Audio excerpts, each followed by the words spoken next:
retrouver ici, 23 avril 2024, qui serait une date mémorable pour nous dans notre histoire.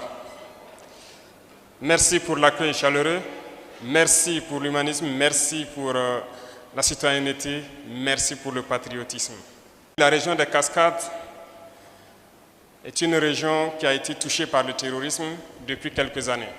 Plusieurs localités étaient sous emprise terroriste, mais grâce à votre dévouement à vous, par l'accompagnement des différentes forces de défense et des forces de sécurité, l'engagement des DOSO et l'engagement de la jeunesse en tant que VDP, aujourd'hui nous pouvons dire que c'est l'une des régions où nous avons pu vaincre plus ou moins l'hydre terroriste. Félicitations à vous et merci beaucoup.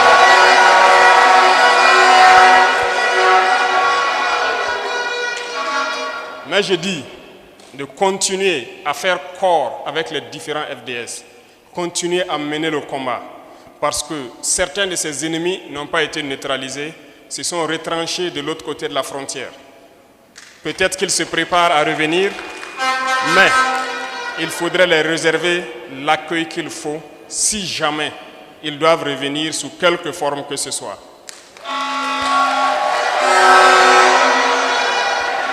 J'ai demandé au gouverneur et à l'ensemble donc des chefs de circonscription administrative ici présents, je les ai confié des missions qui vont consister donc à vous organiser pour organiser le terrain et accueillir tout type de menaces. Je compte sur vous, je compte sur les autorités coutumières, les autorités religieuses que j'ai rencontrées ce matin pour passer le même message jusqu'au fin fond de la région donc des Cascades.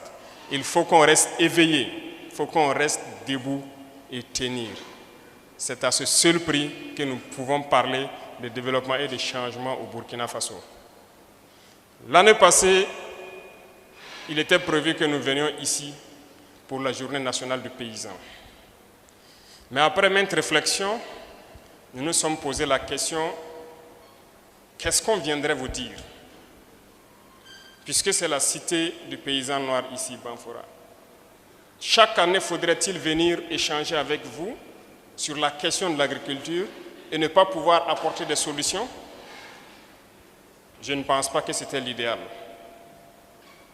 Il fallait réfléchir pour trouver quel est le problème de notre agriculture. On vous a enseigné que nos sols sont pauvres. On cultive juste pour survivre et le reste, nous importons contre nos richesses que nous avons ici.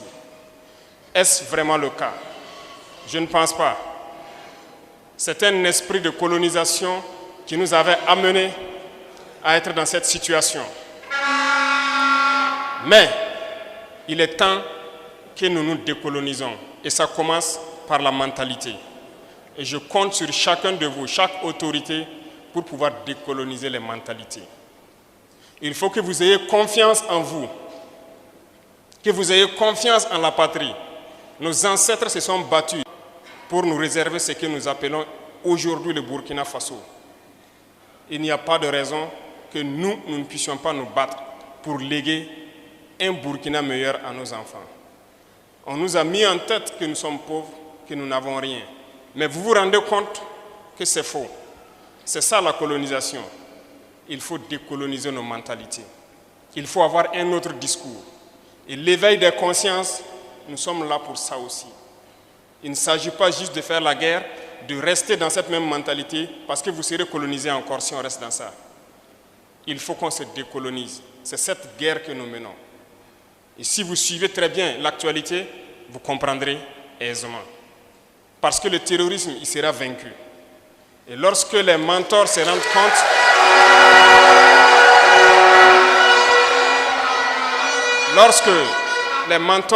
compte qu'il est en perte de vitesse et qu'il sera vaincu, ils sont en train de s'organiser pour venir eux-mêmes faire le combat ici.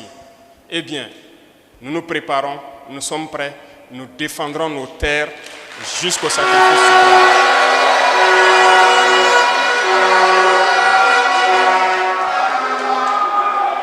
Lorsque nous parlons d'indépendance, il y a cette guerre que nous menons, certes, mais l'indépendance aussi, c'est à travers ce que nous consommons. Un de nos combats, c'est l'autosuffisance alimentaire. Voilà pourquoi l'année dernière, nous n'avons pas voulu venir juste tenir des discours. Nous avons voulu chercher à comprendre le problème profond de l'agriculture burkinabé et quelles solutions apporter. Est-ce que nous pouvons être autosuffisants sur le plan alimentaire? Un certain nombre de questions qu'on s'est posées et nous avons eu toutes les réponses qu'il faut. Parce que nous avons expérimenté au cours de 2023 beaucoup de choses. Nous avons lancé l'initiative présidentielle pour l'agriculture et l'autosuffisance alimentaire.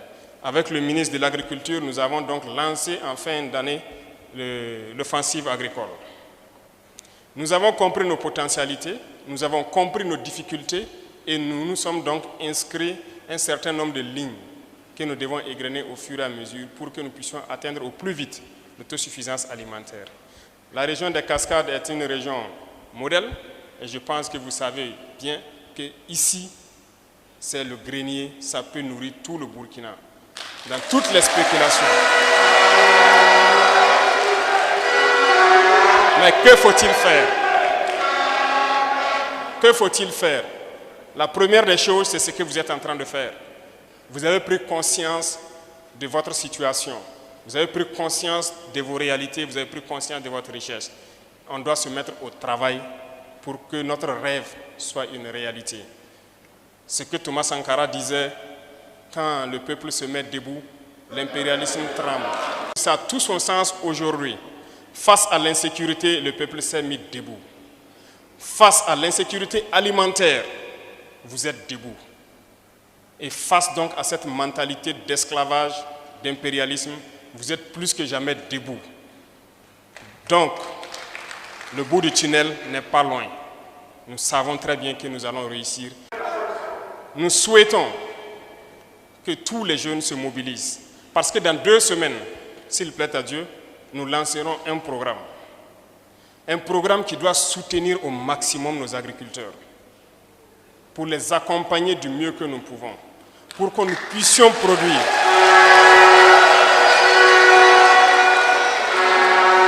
Vous le verrez, et ça sera de façon concrète.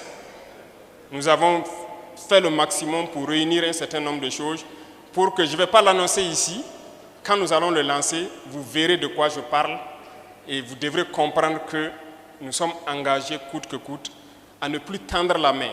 Ce n'est pas au Burkina Faso qu'on viendra donner des miettes qu'ils ont faim. Ce n'est pas au Burkina Faso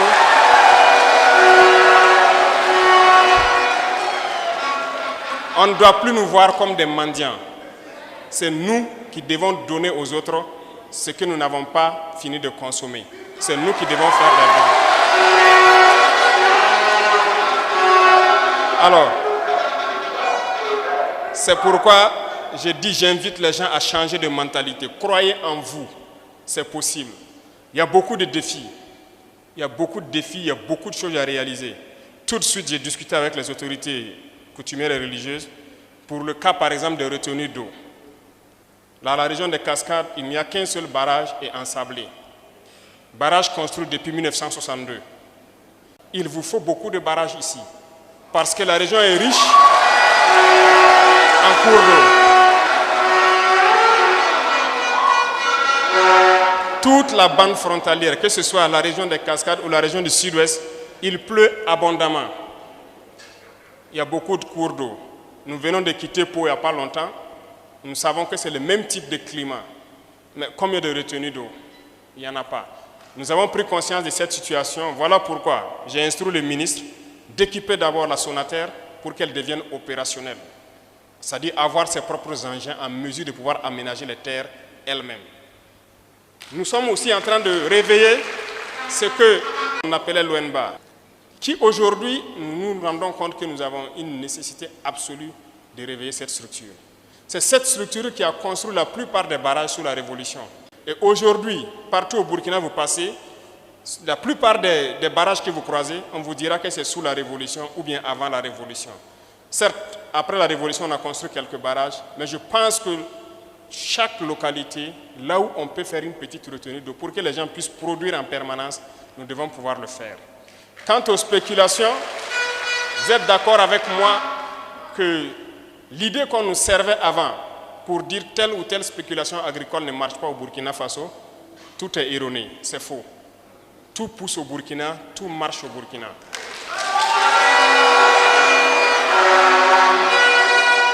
Vous devez vous engager dès à présent. Nous entamons le mois de mai, débrousser, préparez vos champs. Nous allons vous accompagner autant qu'on peut. Il faut que cette année, nous produisons au maximum. Et nous comptons sur vous qui avez pu combattre, vous qui avez tout fait pour libérer cette zone de leaders terroristes. Il faut que nous puissions produire au maximum. Mettez tout en œuvre. Les chefs de circonscription ont été instruits pour consolider et pour faire en sorte que tout se passe très bien. Donc, c'est pour vous dire que la question de l'agriculture nous tient à cœur. Et la question de la transformation nous tient aussi à cœur. Lorsqu'on va se mettre à produire, immédiatement on va penser à transformer. En venant sur la route, je regardais nos mamans en train de vendre les mangues. Beaucoup d'entre elles, peut-être dans 2-3 jours, si elles n'ont pas pu vendre les mangues, vont pourrir. Elles seront obligées de jeter. Et c'est sûr que depuis l'indépendance, c'est comme ça que ça se passe. Lorsque la période des mangues arrive, voilà, quand on arrive à vendre, on vend. Si on n'arrive pas, ça pourrit, on jette. Pourquoi ne pas mettre en place une structure qui peut transformer cette mangue et que nous ne perdons pas ça?